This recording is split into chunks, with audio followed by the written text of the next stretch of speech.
Anda kembali menyaksikan berita utama di segmen Kompas Bisnis. Saudara, para petani di Kabupaten Kediri masih mengeluhkan sulitnya mendapatkan pupuk subsidi. Para petani mengaku terpaksa membeli pupuk non-subsidi yang harganya lebih mahal 2 kali lipat dari harga pupuk subsidi. Memasuki musim tanam, para petani di Kecamatan Ngasem, Kabupaten Kediri mengeluhkan kelangkaan pupuk subsidi. Kelangkaan pupuk subsidi membuat tanaman padi para petani mengalami keterlambatan pemupukan yang berisiko mengakibatkan kegagalan panen. Pupuk non-subsidi menjadi solusi, petani membeli pupuk non-subsidi di harga sekitar Rp280 sampai Rp290.000 per 50 kg. Ini mengurangi keuntungan petani karena biaya modal yang besar. Walaupun pupuk itu agak sulit, ya cari yang non. Yang lebih mahal ya Pak ya? Ya lebih mahal. Akan biaya ekstra ya Pak ya? Iya. Kalau tidak berani gitu ya tidak panen Mas. Sementara itu menjelang akhir tahun sejumlah harga komoditas seperti cabai rawit di pasar tradisional Lampung mengalami kenaikan harga. Pedagang menyebut minimnya pasokan dari petani membuat kenaikan harga sejumlah komoditas di tengah meningkatnya permintaan masyarakat. Harga cabai di pasar Gintung Bandar Lampung kini Rp60.000 per kilogram atau naik Rp10.000 dari harga sebelumnya. Selain cabai, telur, bawang merah sampai minyak goreng juga mengalami kenaikan harga.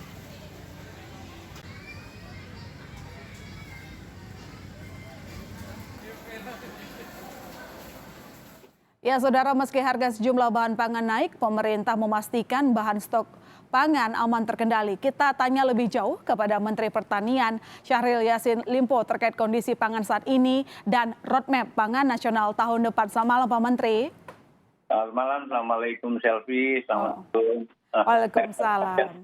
Iya, Pak Menteri, kan ini sudah kita lihat ya di pasar itu banyak sekali harga komoditas pangan itu naik. Lantas bagaimana cara kita menstabilkan harga pangan di tengah musim hujan? Ya, yang pertama ingin saya jelaskan bahwa ada 11 komoditi dasar ketahanan pangan yang dalam kendali pemerintah. Mulai dari beras, jagung, merah, bawang putih, cabai besar, cabai rawit, daging sapi, daging ayam ras, telur ayam ras, gula pasir, dan minyak goreng. 11. Dan 11 itu dalam data dan pengendalian kita cukup aman, cukup terkendali dengan baik sampai 2020 lah. Insya Allah semua terkendali dengan baik. Bahwa ada momentum-momentum tertentu, misalnya Natal, Tahun Baru, Idul Fitri, terjadi kontraksi atau dinamika harga. Saya kira ini baik momentum, memang ada hal-hal seperti itu. Ini berkait dengan supply and demand. Tetapi kita dalam range yang sudah diatur bersama pemerintah daerah, bersama para bupati dan lain-lain. Jadi tidak semuanya memang secara nasional kita campurin, tetapi by lokasi, by problem daerah, ada juga kondisi-kondisi daerah setempat. Mungkin di satu daerah atau kabupaten mungkin ada dinamikanya, tapi daerah lain tidak. Sementara di Kementerian Pertanian ada mapping. Daerah mana yang defisit, daerah mana, dan analisa kita by artificial intelligence maupun by hitung-hitungan yang ada dan perkiraannya, kita mempersiapkan buffer stock untuk katakanlah daerah plus untuk mendistribusi kepada daerah yang defisit itu. Oleh karena itu mungkin saja ada satu daerah atau dua case, tetapi secara nasional menurut apa yang ada pada kami cukup terkendali, cukup baik. Demikian juga pupuk yang ada. Pupuk kami yang tersedia baru tergunakan 92%. Tidak bisa seluruhnya. Karena yang minta pupuk harus masuk dalam daftar RDKK. Yang RDKK itu daftar yang sudah baku, yang diusulkan oleh daerah, dan itulah yang harus disikapi. Tidak boleh tiba-tiba baru. Tidak boleh. Dan selama ini yang tergunakan baru 92,93%. Berarti masih ada. Tetapi Indonesia yang begitu besar, pasti ada dinamika. Kami hampir 8 juta hektar. Oleh karena itu kalau ada dinamika 1, 2, 3, tentu tidak bisa dijangkau oleh Kementerian Pertanian. Di sana ada bupati, di sana ada camat, dan ini ada lini 1, lini 2 itu dikontrol oleh menteri, lini 2 ke lini 3 dikontrol oleh gubernur, lini 3, lini 4 dikontrol oleh bupati. lini 5 yang ada di bawah yang biasa seperti apa yang ditayangkan itu kemungkinan di situ ada soal tapi Oh. case by case yang harus bisa disikapi gitu. Oke, lantas bagaimana koordinasinya Pak Menteri? Tadi kan disebutkan ada beberapa tier gitu kan yang akan menjaga kestabilan harga dari Kementerian Pertanian, Kementerian Perdagangan, Bupati dan semuanya lah yang terlibat untuk satu memang harga pangan jangan sampai naik tidak sampai masuk akal gitu ya, tapi kita juga harus menjaga kesejahteraan petani gitu kan? Ya bos, gitu Sil. Jadi gini, tentu Kementerian Pertanian itu konsentrasi pada produktivitas dan ini perintah Bapak Presiden, tidak boleh ada masalah, ya. Tetapi kemudian terjadi supply and demand kan, kapan panen raya pasti harga turun, kapan kemudian ada hujan itu bersoal, kapan terlalu panas cabai itu menjadi panen dan seterusnya. Ini dinamika itu. Oleh karena itu kami udah punya mapping. Kapan ada kondisi yang kontraksi dari daerah mana yang surplus. Misalnya sekarang ini akan panen Jawa Timur, Jawa Barat, Jawa Tengah. Ini akan mensuplai ke daerah timur, misalnya Maluku yang bersoal besok, ada Natal di misalnya di Manado dan lain-lain. Ini dalam mapping kita. Tetapi kami punya range nilai berapa di mana kita harus melakukan katakanlah intervensi.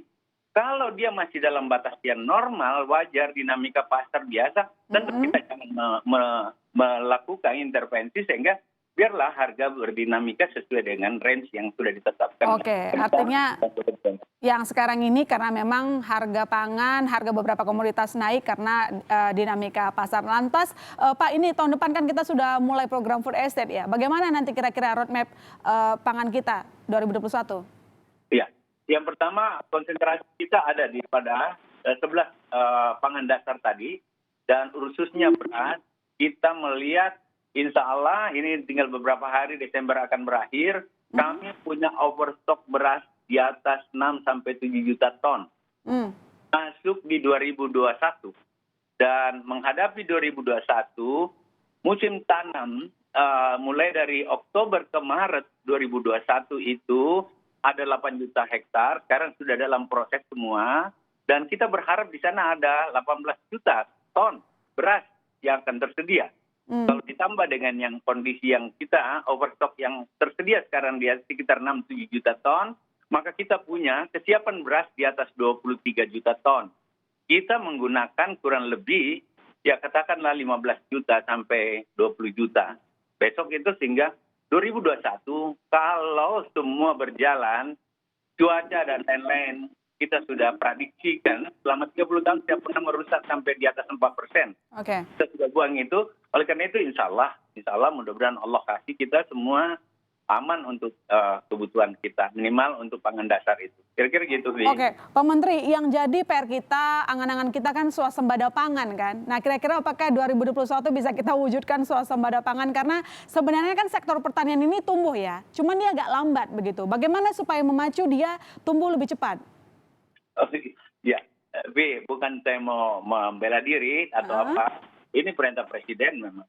Maksimalkan yang harus dilakukan khususnya di pertanian. Sekarang selama 10 tahun pertumbuhan ekonomi saja yang paling tinggi ini sekarang di masa pandemik. Yang cuma tumbuh sektor pertanian 16,22%. 24%. Itu tumbuh. Ekspor kita naik 12%. Tidak pernah dalam 10 tahun itu. Di masa pandemik. Kemudian impor kita turun 10,2%. Nilai untuk ekspor di atas 399 triliun. Oleh karena itu apa yang dicoba dipaksakan oleh Bapak Presiden sekarang itu untuk mempersiapkan itu lebih baik. Tidak ada yang berlambat justru. Kalau dari data, ini bukan data Mentan loh. Data BPS. Kita. Bahkan di data kita mungkin lebih besar lagi. Oleh karena itu kita harus mengatakan bahwa sektor pertanian adalah sektor yang paling pilar, paling kuat, paling penopang yang ada di Indonesia yang terus harus didorong. Tetapi memang masalah pertanian adalah masalah lapangan dan di depan mata banyak orang dan jumlah yang sangat besar, makanya Kementerian Pertanian tidak boleh sendiri. Dan nilai tukar petani yang harusnya nanti 5 tahun bisa 103%, sekarang kita udah capai 103 3,28%. Hmm. Tandanya memang orang yang PHK dan lain-lain, orang industri yang berair, lari ke pertanian. Dan ada penambahan yang cukup signifikan, hampir sekian persen. Aku nggak mau sebut datanya karena ini belum akurat banget. Tetapi orang yang kembali ke desa rata-rata bertani. Dan penggunaan kredit untuk pertanian juga naiknya luar biasa, di atas 52 triliun. Ini yang memutar ekonomi secara resonansi bergetar ke ekonomi lainnya. Pikir begitu. Jadi kan kita harus optimis, besok insya Allah harus bisa lebih baik gitu loh. Dan baik. saya yakin memang membutuhkan kerjasama berbagai pihak. Ya, kerjasama berbagai pihak untuk mewujudkan swasembada pangan. Tadi disebutkan saudara bahwa sebenarnya sektor pertanian sudah mulai tumbuh, tapi harapannya kita masyarakat Indonesia tumbuhnya kilat supaya swasembada pangan dapat terwujud. Terima kasih Pak Menteri telah bergabung di Berita Utama. Selamat malam. Terima kasih semua. Mohon doa.